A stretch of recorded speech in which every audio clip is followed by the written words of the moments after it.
Hey everybody, welcome back to my channel. My name is Zara and today I'm going to be doing part 2 in my What I Like About My Books series. Today I'm going to be talking about world building. There's a couple of things that I want to mention that I like about my world building, that I particularly look for in my world building. This is not to say that every single book I read has to have all of these different elements, but this is what I look out for and this is what I appreciate when it's done very well. So the first thing that I like in my world building is very vivid and rich settings.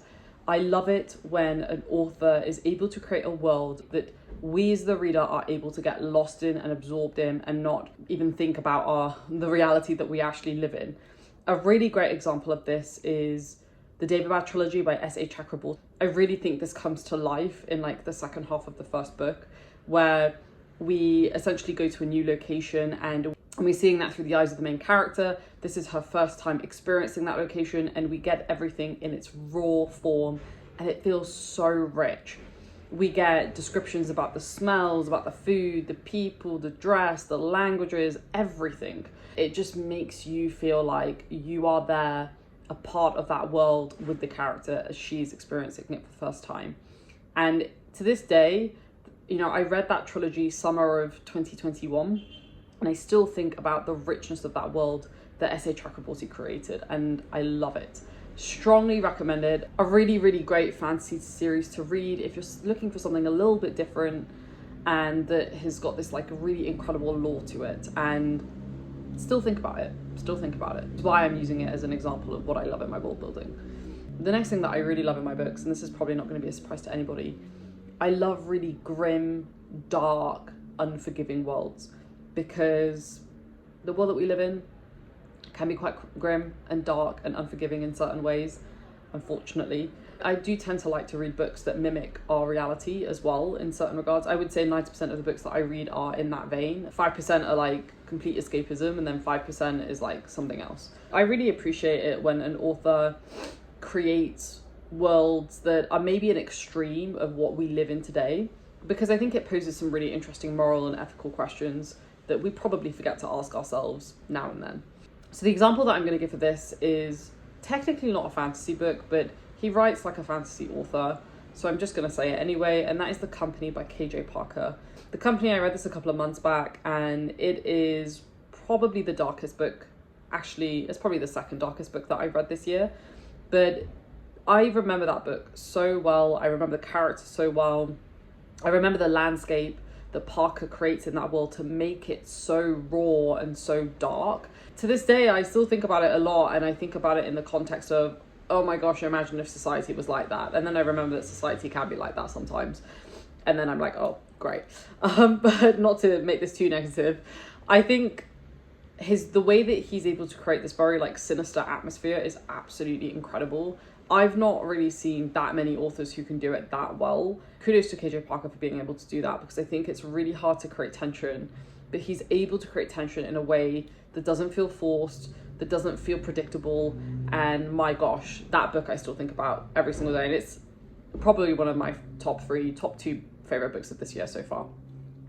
The next thing that I really like is large, expansive worlds. Now, I'm going to caveat this one. There's so many different series and authors that I could talk about in this specific bullet point, but I haven't actually read their works. I know a lot about their works. I know enough about them that they would be contenders for this bullet point.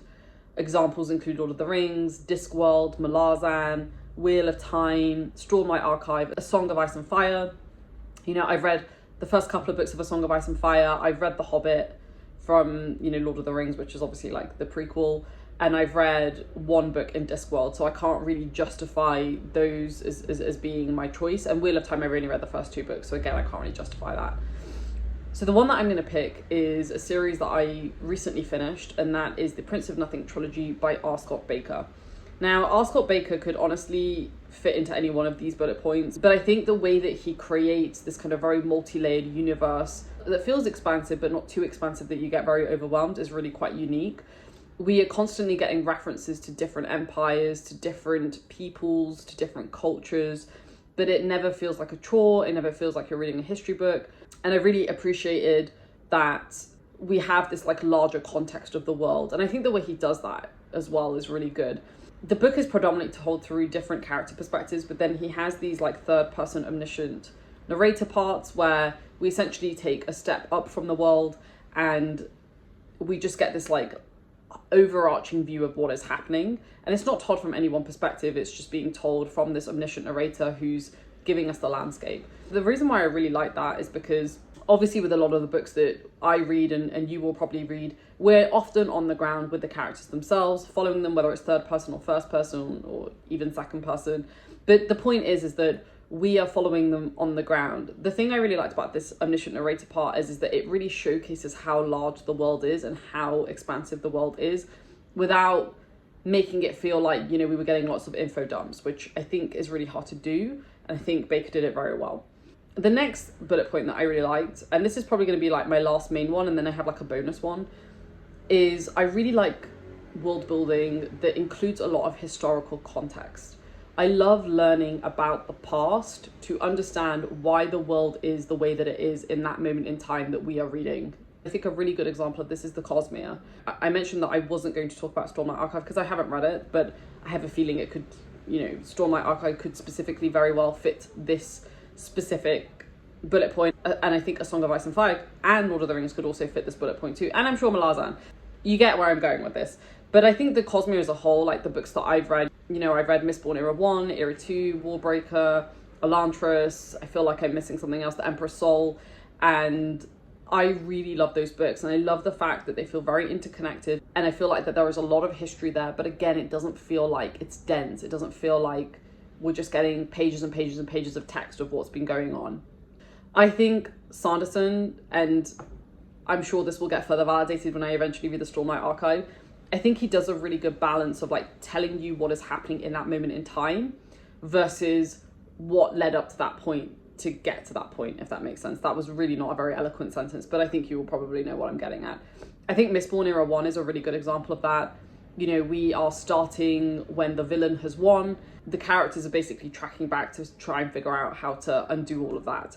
As a result of that, we are learning a lot about how the Lord really came to power. And I think it's just fascinating. I think it's really nice to know what's come before so that we get that opportunity to really get engrossed in the world.